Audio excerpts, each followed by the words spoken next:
Welcome, everyone. We are so delighted that you are here. My name is Tim Phillips. I am the pastor of what we call Third Gen Ministry here at St. Matthew Lutheran Church. And this series is a partnership between the Third Gen Ministry at St. Matthew and our friends at Sensational Seniors, namely our friend Andriana Mendez. So we are delighted to be able to welcome you and invite you into this presentation. Just a quick word about Third Gen Ministry at St. Matthew. There is some information on the table back there if you'd like to learn more about it. It is our wanting to be intentional in the way in which we accompany folks in our congregation and in our community as we move through what is often referred to as the third phase of life, the 60-plus phase of life. And it is our desire to really power positive aging and to be a good partner in the community. And that's how this event came to be.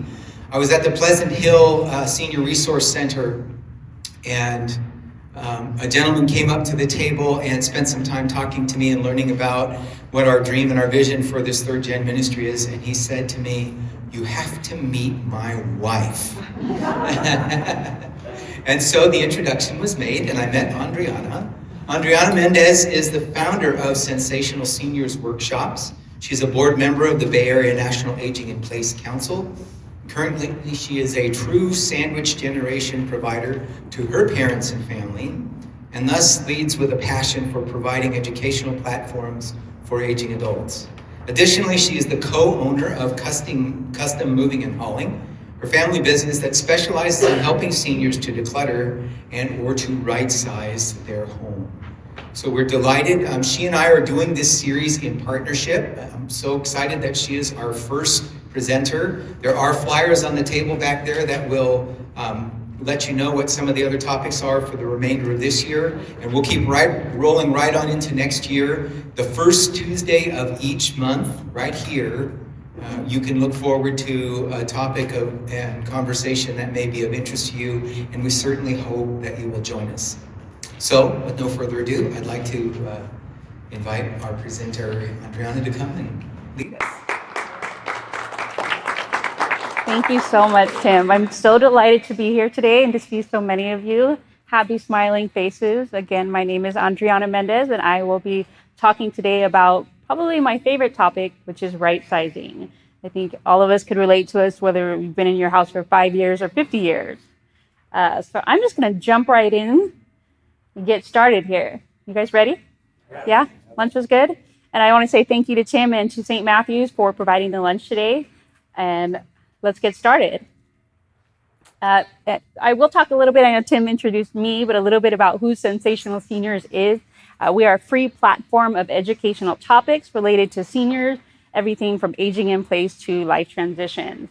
This is a in-person, hopefully fun and social event where you get to see some new faces, meet some new faces. Hopefully you can come back. As Tim mentioned, they're going to be on the first Tuesdays. We have the flyers in the back, and we'll have more lined up for you for 2024. We are a hyper local resource provider. So a lot of the speakers that are coming are in business here locally or have local foundations. So we're very familiar with the area, and they're people that you can see in person. And again, we are welcoming people from all walks of life. So feel free to bring a friend, bring a neighbor, whoever you want to bring with you. So welcome again. Tim already introduced me, so that's just a little bit of background about me. I'll just skip over that and jump right into today's agenda. So right-sizing your home. What are we going to be talking about today? We'll be talking about when and who a home transition might be right for, where to transition next, how to ease the stress of sorting and packing your things. That's a big one. So we'll go into quite a bit of detail in that section. And what to do, a little bit about what to do to prepare your home for the real estate market if you're thinking about selling and right-sizing to a new home. And then I have some resources at the end that you can check out, take some notes, or feel free to ask me. We'll have some Q&A at the end if we have some time. And so what does it mean to right-size your home? Does everybody know what that means? Yes and no. I hear this is sort of a new term, and I love it's the word downsizing has been rebranded to right size. And so I really love this phrase because it puts a much more positive spin on it. Why? Because it really is a proactive look at the shape and size of your home as a reflection to your life now. As we lived in our home, your lifestyle may have changed. As you get older, things inside your home may or may not be suited for you anymore, or for the people that are living with you. It's really about assessing your needs and the role that the function of your home plays. And so taking a look at it, really a holistic look of the home, the rooms and the environment that you're living in. And it really leaves you in control of having that choice of making these choices now so that you can adapt your environment so you can live safely and happily at home for as long as you wish, right? And so you can really make these informed decisions. And a part of that is by being here today and about learning about what the options are, what to look for, things you can do, whether or not you're moving now or later. Maybe you don't intend on moving, but there's things that you can do now to help your environment, again, be safer and happier. Okay, so when and who a home transition might be right for. I think it ranges quite a bit for everyone. But starting with thinking about, maybe recently you've asked yourself or felt things like, I'm getting tired of all the upkeep of my house. I know owning a home comes with all of those things, like making sure that the yard looks good. There's a roof leak, your cupboards are coming apart. And so those kind of ongoing things that come along with having a home, it's kind of a trade-off, right? And so as time goes, maybe you just don't feel like keeping up with those anymore. Or I'm worried that my partner might fall at home one day, or maybe there has been a fall at home already, just based on the grounds of the property. I'm an empty nester, and being at home is lonely. Also for folks who live in a neighborhood who may have changed over the years. Neighbors move out, they come and go, and so neighborhoods tend to change. Or I need a fresh start, and a new home is starting to feel like a good idea. Sometimes that's really all it is. Maybe you like your home, but you just need, whatever life events may have happened, you just really might need a fresh start. And sometimes a new home can bring you that. Wish I didn't have so much clutter in my house. That's the one that we deal with quite a bit, all the stuff. And so that can be really daunting, living in a home where you feel like you're constantly stressed out because of the things that are in your home, or the things that are in your home, they bring a lot of emotions that make your life difficult. And so those are things that might have you on the brink of, maybe it might be time. So now what? So a good thing to do to start first is to ask for help. Talk to your friends and family about how you're feeling. Maybe they can provide support for you, give you resources, offer some help with going through your things, talking to your family, and then communicating with professionals. A lot of professionals provide free resources and consultation to kind of help you get that part started, to start looking at really what your unique situation might be and how you can right-size your belongings in your home. And there's a lot of trusted professionals. I like to let people know this is just a page of some of them, but there's a lot of professionals out there, specifically locally here in the Bay Area, that focus on supporting seniors. And for us, for example, we're certified senior move managers. And so everything that we do along with all these professionals is really to help guide you and do what's best for you and your family.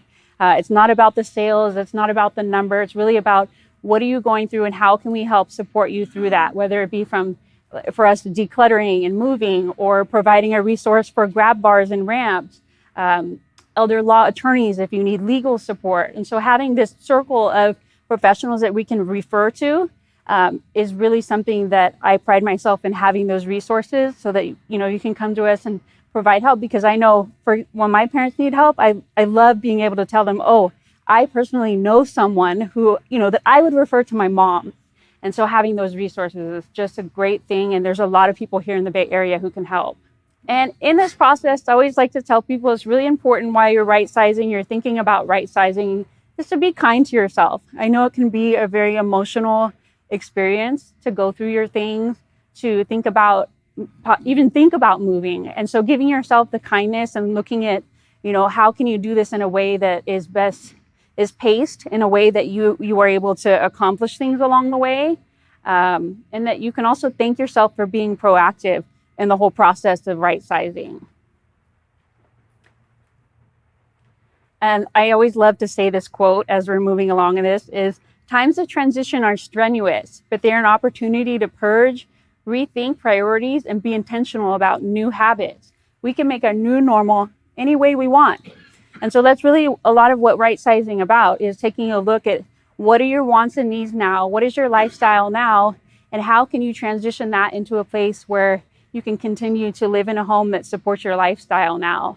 And it's really, again, you can make it anything that you want at this point. If there's something that's been bothering you about your lifestyle, your environment, you have the opportunity to make that change now. And where to transition next. So if you've made the decision about moving and you're thinking, well, okay, I want to move, what are the options? Where can I go? We live in a very diverse area here in the Bay Area, and it's a great thing that we have a lot of options here. So what could a right-sizing home look like? Again, I think we're used to using that word downsizing, where downsizing means, oh, I'm moving into a smaller space. I'm going from a really big to really small, and it doesn't necessarily have to be that. You have options of moving to a smaller house, of course, and maybe that might mean moving from a single-story home to a condo. Maybe it's just a different shape. And it also could be moving from a 2-story home to a 1-story home. So again, those are kind of a different, taking your home and reshaping it according to your lifestyle, whatever works for you. I know some folks, if they've got arthritis in their knees, stairs just don't work anymore.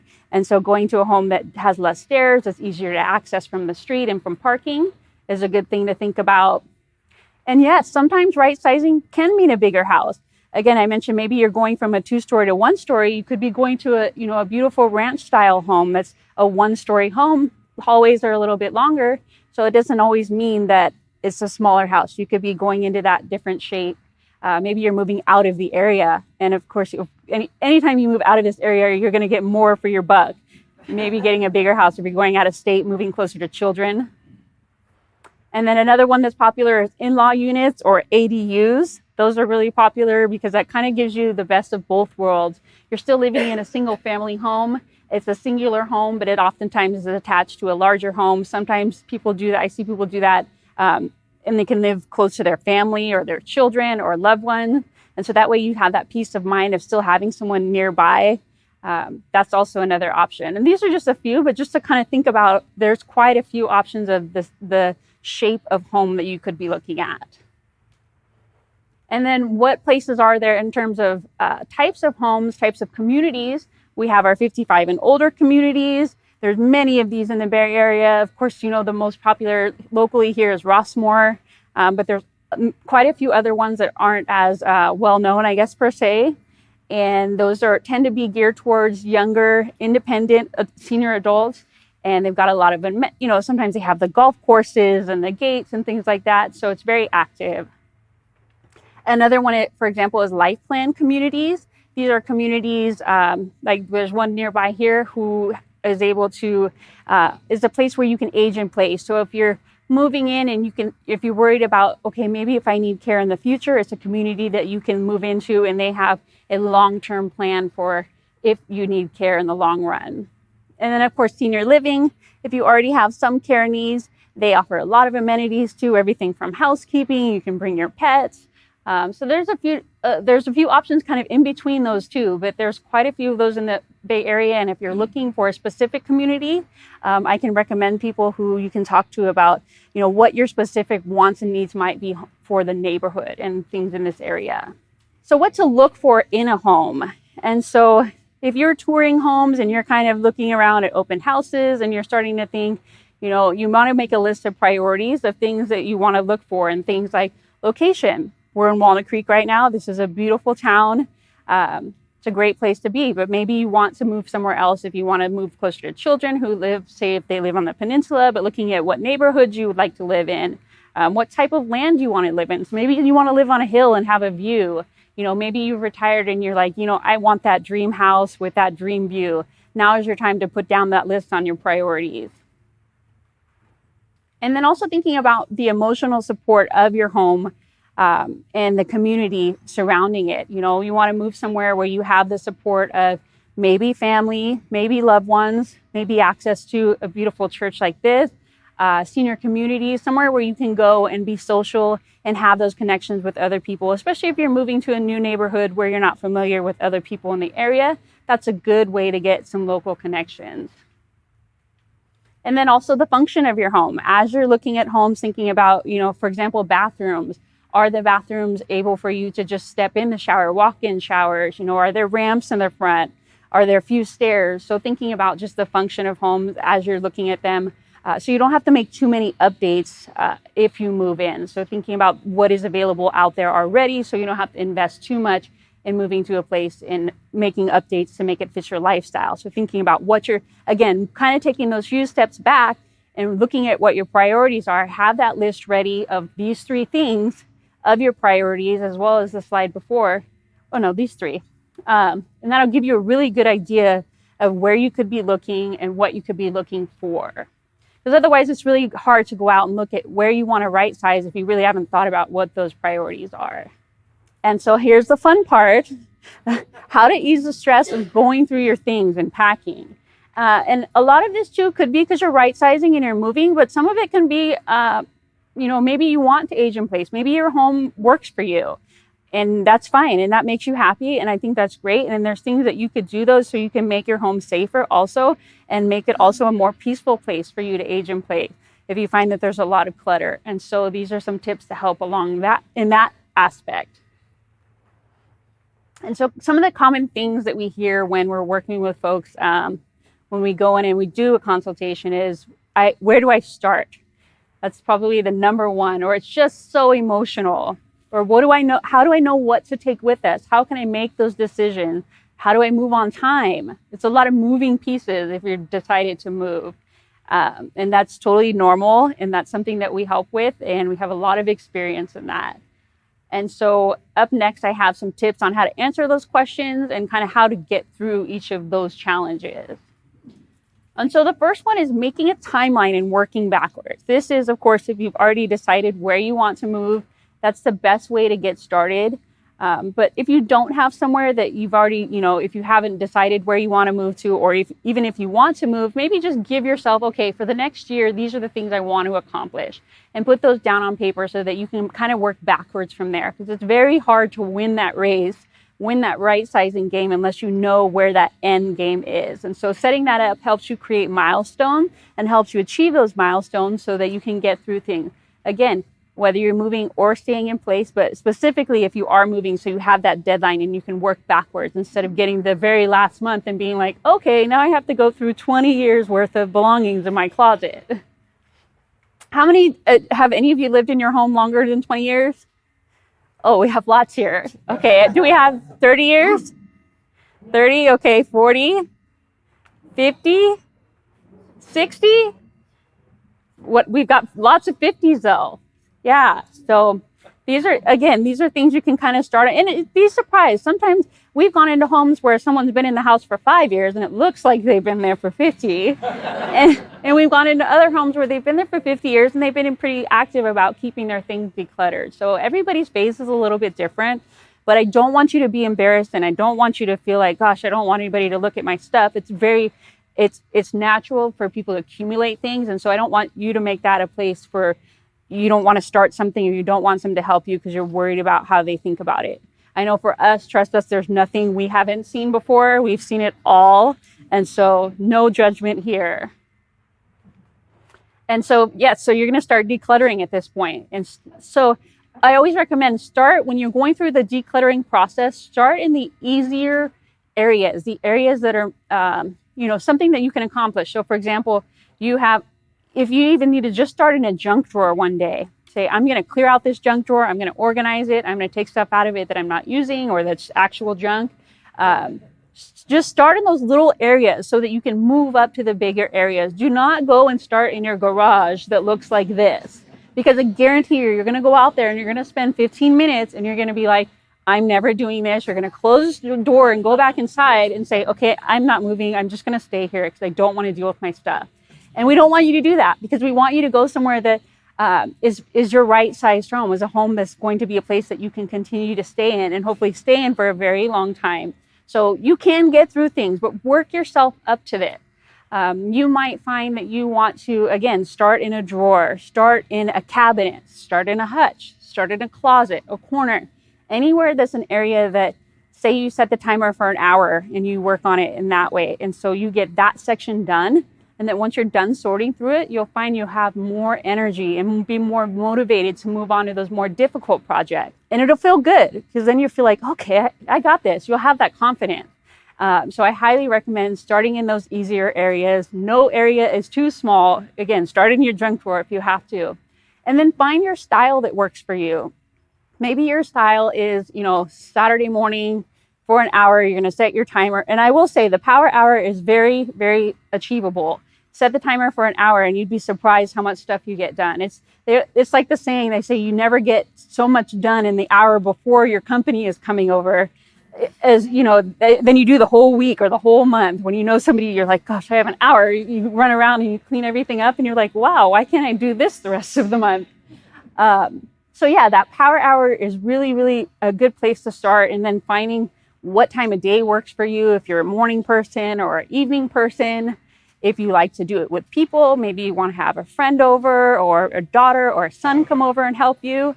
Finding whatever that rhythm is so that you can keep the ball rolling. And then reward yourself. You get through that room and you're like, that was tough, but I did it. Have pizza, open a bottle of wine, go out for a walk, whatever you need to do so that, it continues to be a positive experience for you. Because that's a big part of this also is that, again, you're being proactive about your home, looking at what your right sizing options are, not only right sizing your home, but your belongings, your things in your home so that they're serving you right now and that they will continue to serve you. And so that's a really powerful thing. So just be, again, thankful that you're doing this now and that you're doing it while you still have the chance to do it. Okay, next one. So as you're moving and you're moving into a new space, you kind of know the new space that you're moving into. It's really good to think about that as a clean slate and think about the things in your existing home. Okay, what are the things that I use most often? What are the things that I love that make my home feel like a home? And add those things into your palette. Think about it as a piece of art.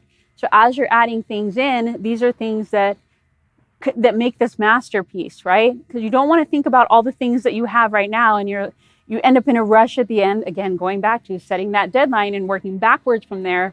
You want to take time to go through your things so that what you're bringing with you creates this masterpiece of a home that's right sized with the belongings that you love and not just cramming everything in because you don't want to go through your things. You're like, I'm just going to copy paste and bring it over here. Usually it doesn't work like that. Usually, again, rooms are shaped differently, your home's shaped differently. So you want to bring the things that make sense for that new home and for your lifestyle. So as you're sorting through things, these are some of the things that you can ask yourself if you're struggling as you pick it up. Have I used this in the last 6 months? We see a lot of times people are like, oh, wow, I forgot I had that. I haven't seen that in 5 years. So most likely, if you haven't seen it or you forgot about it, you're probably not going to need it or use it. So start sorting and going through this process.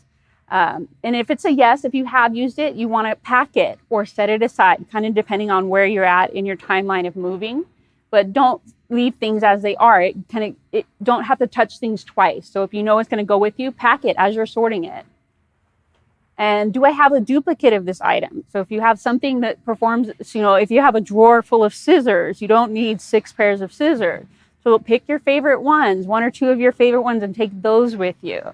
Would someone else get more joy from this? You may have something that you occasionally use, but you're like, well, I know so-and-so. If you have a friend that's maybe in a club that you're in or has the same hobbies, how can you gift those items to people who could receive joy from that item? Some things that maybe you don't use it enough, so it'd be good if someone else could use it more. Does it still work?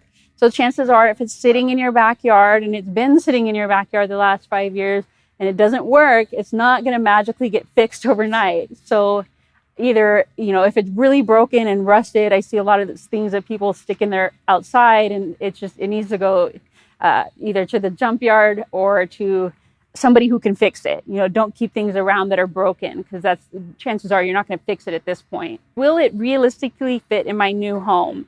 And so this is where you're going to have to make a little bit of sacrifices. If you're moving into a different space, particularly a smaller space, looking at thinking, if you have that 8-person couch or one of those L-shaped couches, very large hutches, 12-person tables, things like that, you have to make sacrifices because you won't be able to take all of it with you. But what really makes what will you get the most use out of and what will make you the most happy. And so you, of course, want to bring things that still make you happy, but you're not going to be able to bring them all. So looking at what makes the most sense. And then can I reduce the space that things take up? So then the whole next slide, I have a little bit of talk about how we can reduce the space that things take up, because that can be an option. And so, for example, photos. This is the one that I see probably the most is they tend to be all over the home in different size boxes, different shape boxes. And so a really good thing when you're sorting through your photos is taking out duplicates. Either give those to family members if you've got the duplicates, or if they're damaged, either have somebody work on them for you and to try to get them digitized into a format that is refurbished. Especially if you have photos too that you don't know who the people are in the pictures, I would donate those. People do actually take photos like that and they use them for ambiance, like in restaurants and lounges and things like that. So that's another option for photos. So don't keep photos that you don't know who the people are. And then digitizing old formats, if you've got slides and films and all those type of things, there's lots of folks out there, especially online, that do digitizing. I have a couple of resources here in the Bay Area who I know that I feel better about handing a box physically to someone and having them digitize and being able to pick it up from him. And so that's an option too. And then also uniforming all your photos. So maybe stack them in chronological order, sort of, or maybe you want to put them in boxes of the person or the child and putting them in boxes that are all the same size. That really makes a difference on how much space they take up on the shelf. And so you can get them pretty inexpensive at the store, at like Marshall's or Michael's has photo boxes.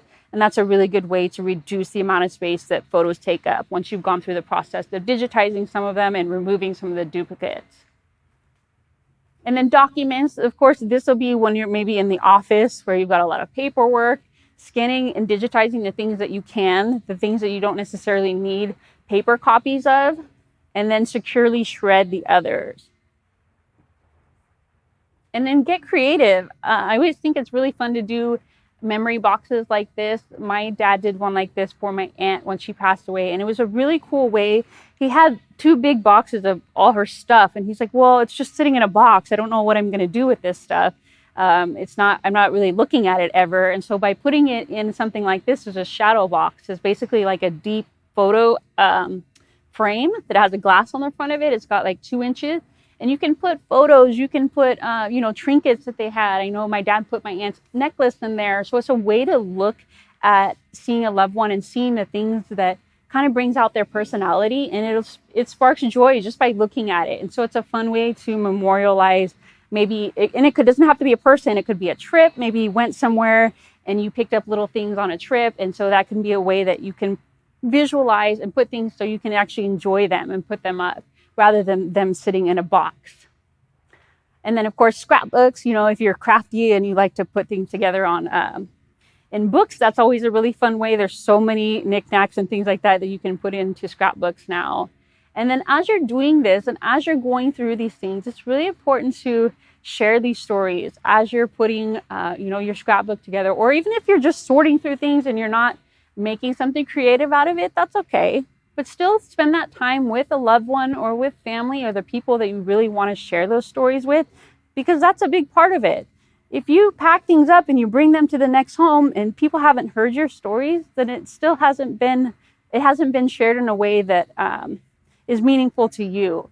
And at the end of the day, you really want to be able to have that experience of bonding with your family, bonding with your loved ones, and sharing those things. And because they want to know also, one day there'll be a chance when you won't have a chance to tell those stories. And if they don't hear it now, you can write it down if you're not comfortable. If it's too emotional to do it in a way in person, maybe you can write it down. You can record a video, whatever it works for you. It's really nice to, again, have that time to bond and to express why something meant to you, or tell the story of when you traveled somewhere, or why you kept something.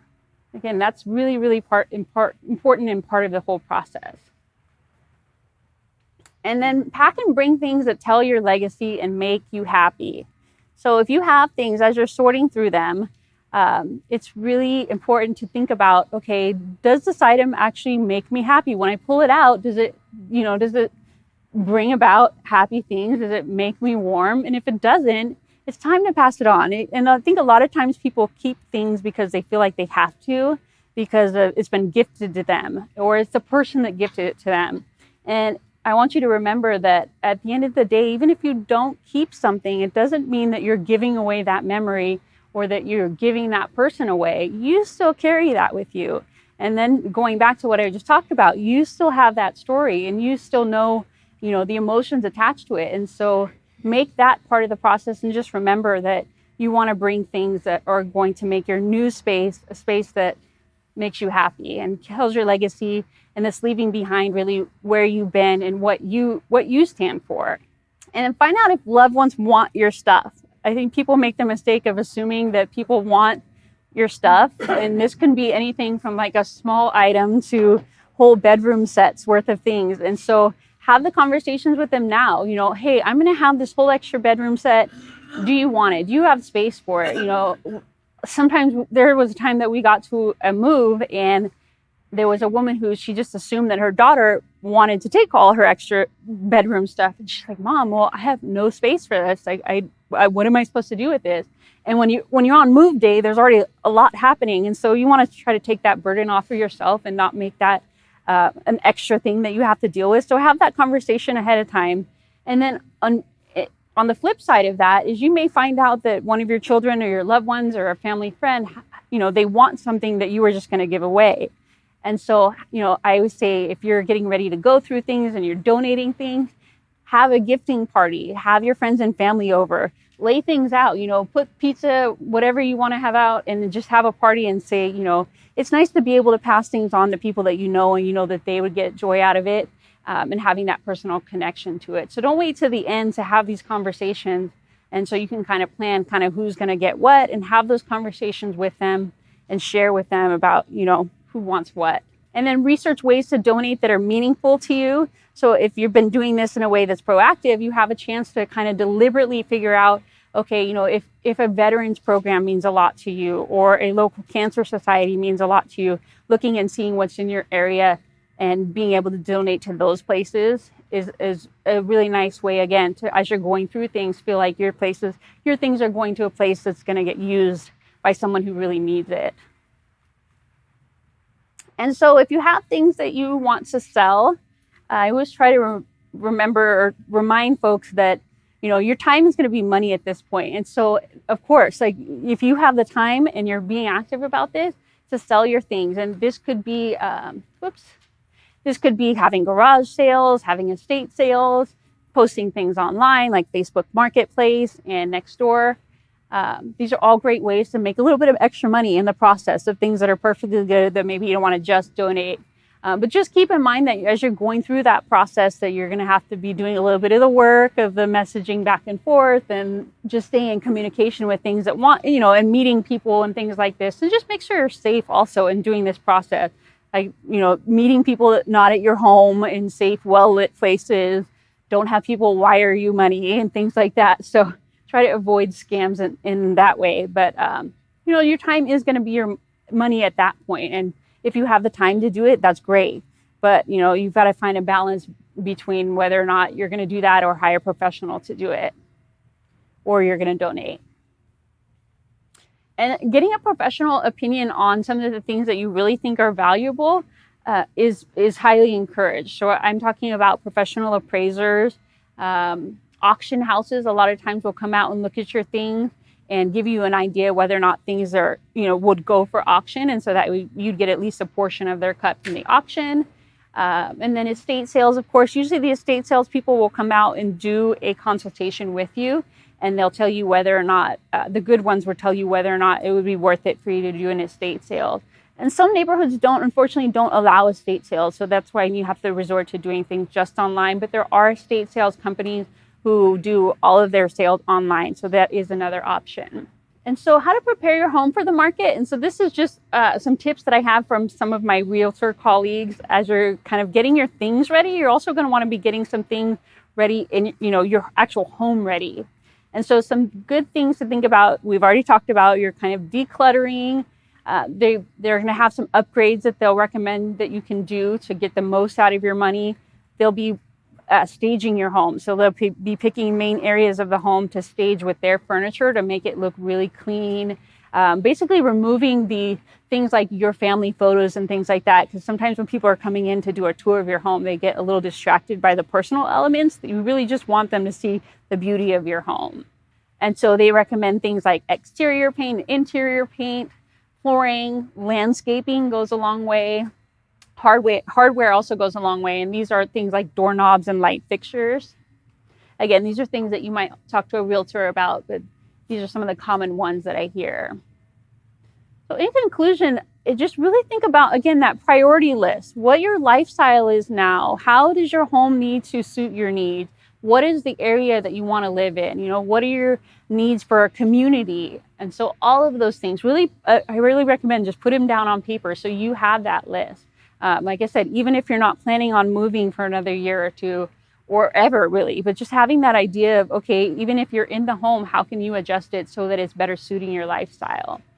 If you're looking at new homes, understanding what your options are, checking out all those communities that I mentioned, having a realtor tour you around, or if you're looking at senior living communities, checking out a lot of the senior communities. You can go in there, have a meal, take a look and see what their amenities are, see if you like the feel there, and then ask for help and share the experience along the way.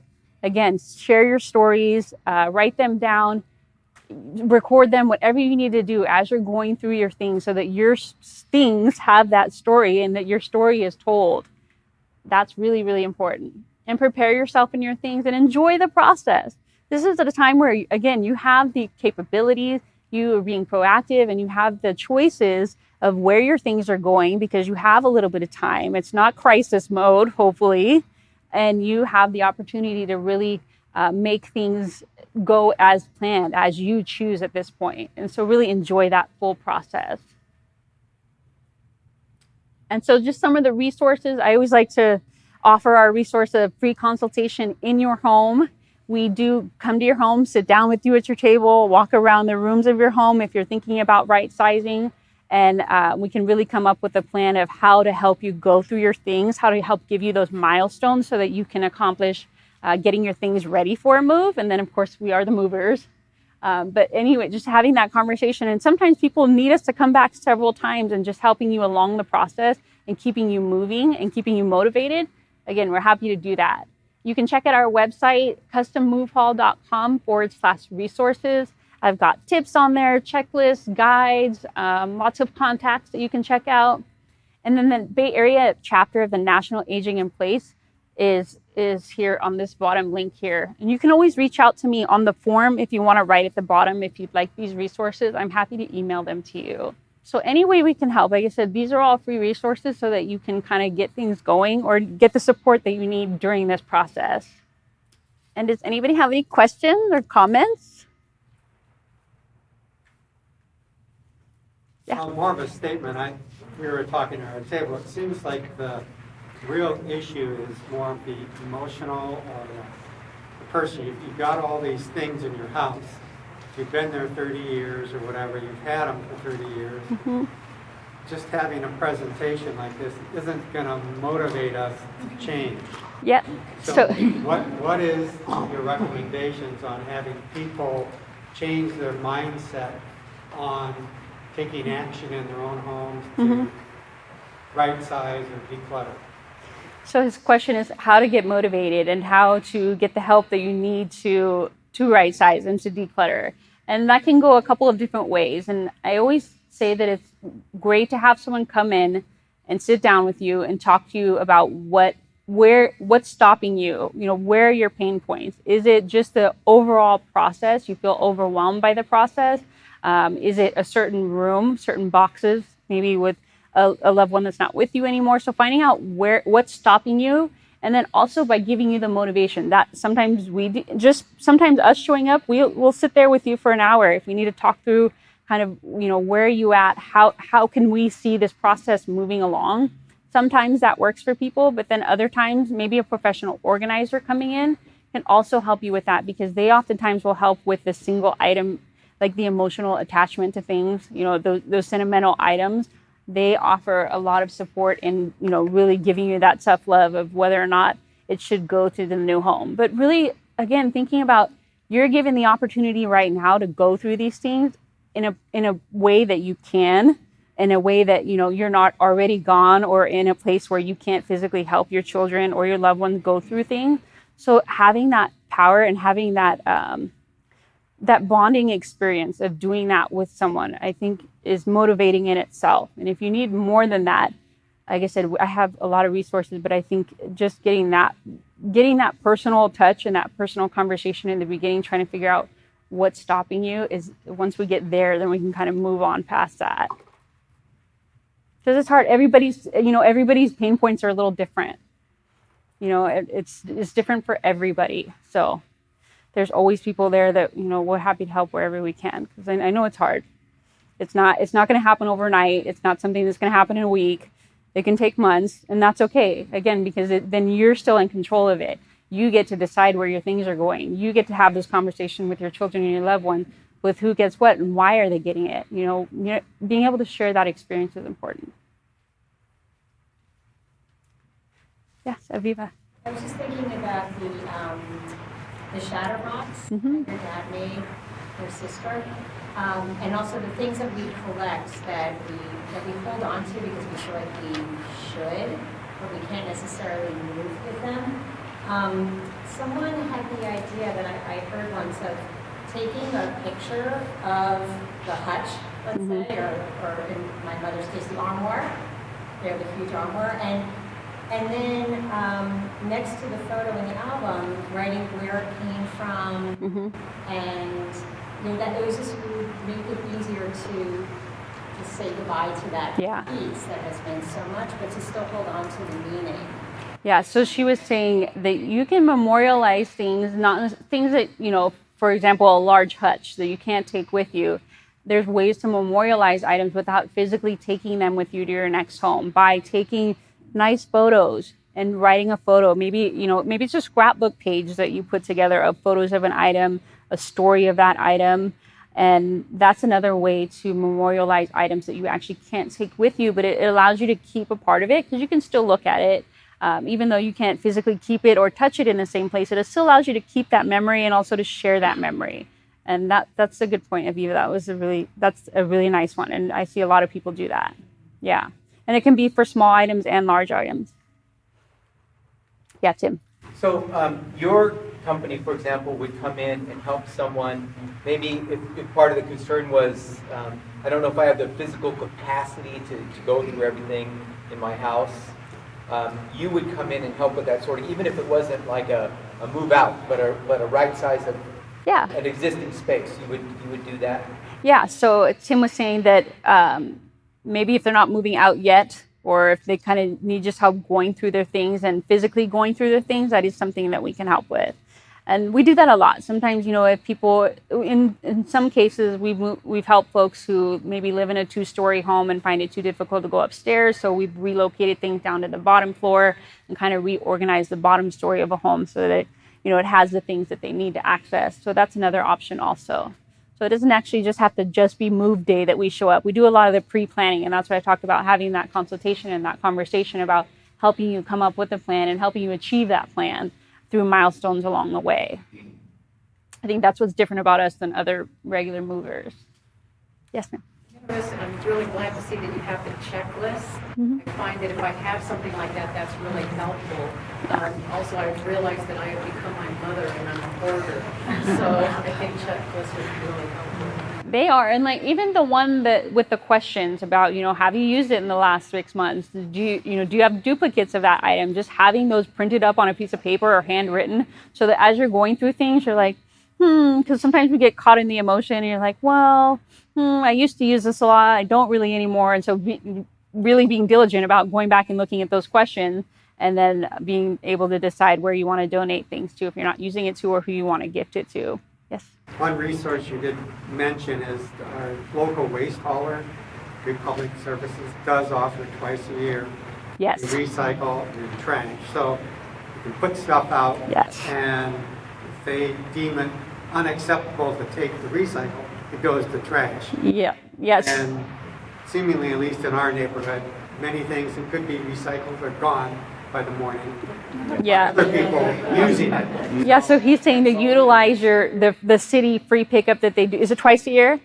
Twice a year, where they do have a recycle day followed by a hauling day. And so, yeah, putting things out, you find that people around the neighborhood magically pick up your recycle items. And again, finding ways to give things to other people so that they can use them, and knowing that your items have kind of a second life. And that's a great way to do it, and it's free. So I always recommend free things like that. So that's good. I need to put that up on every city's a little different. I know Walnut Creek does that, but some cities don't do that. So Walnut Creek's good in that aspect. 2 free pickups in addition to that. What? You get free pickups in addition to that. Yeah, right. The free pickups. So utilize as many of those. And then even a lot of the local charity places will do a pickup as long as you call and schedule it. So check out those also. I have those listed on my website. Yeah, Tim.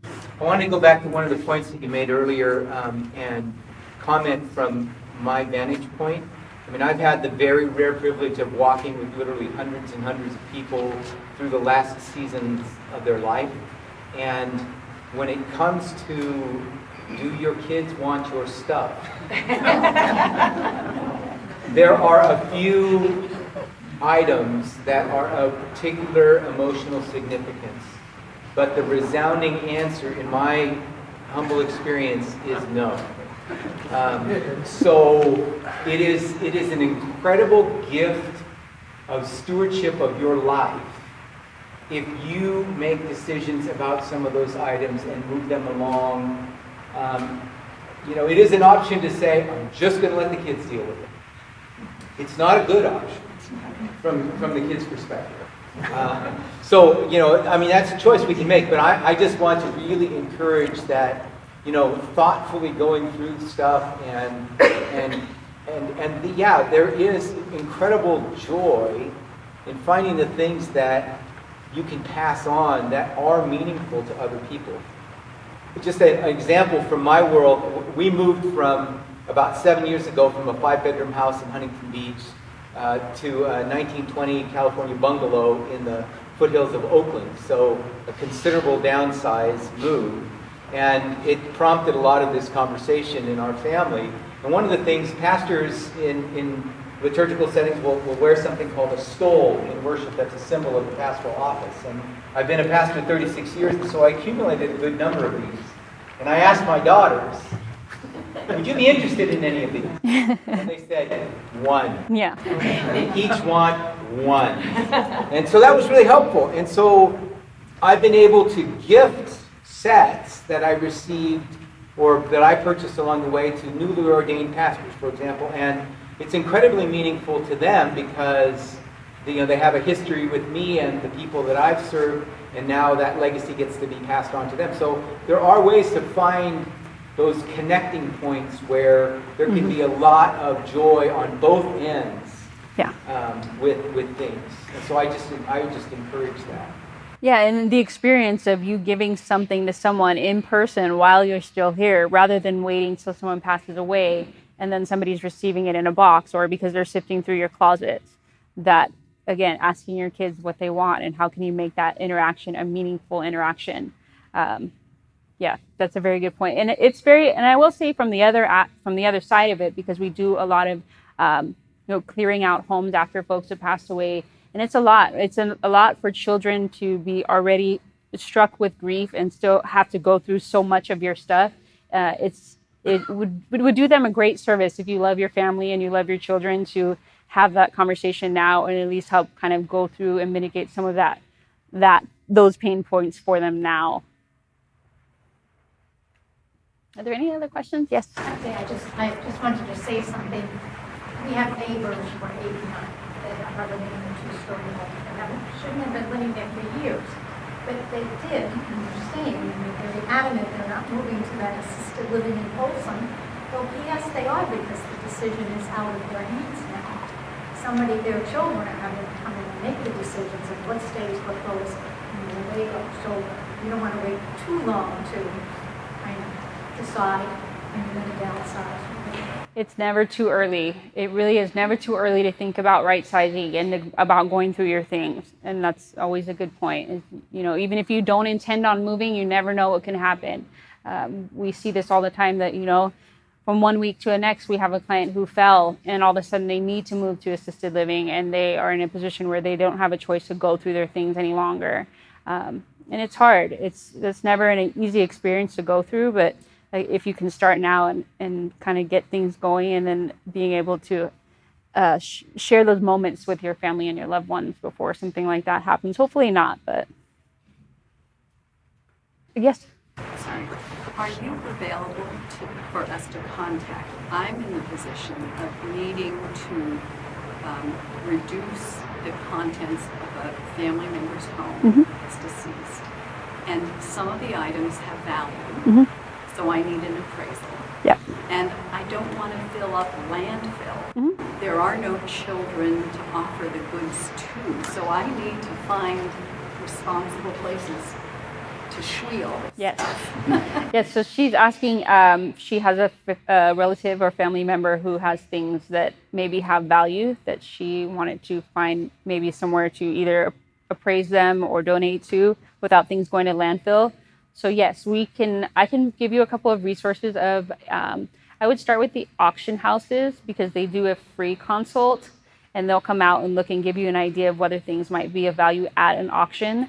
Appraisers usually have a paid consultation. Well, they'll come out and tell you if things, what they're worth, and from there maybe they may go to an auction house. But just so you get an idea of whether things are worth it, so then from there you could decide, okay, maybe I want to try to sell it or I want to try to donate it, and then finding out if you're going to donate, where are those places that are meaningful to you that you can donate them. I've seen people who've been able to donate an entire home's worth of thing and not a single thing went to dumps. It's possible. It just takes a little bit of time and the right places. So yeah, if you want to reach out to me, my card's there on the back. Just feel free to reach out. Yeah, I'm happy to help. Yeah. And I just wanted to real quickly, if I could have Aviva stand up.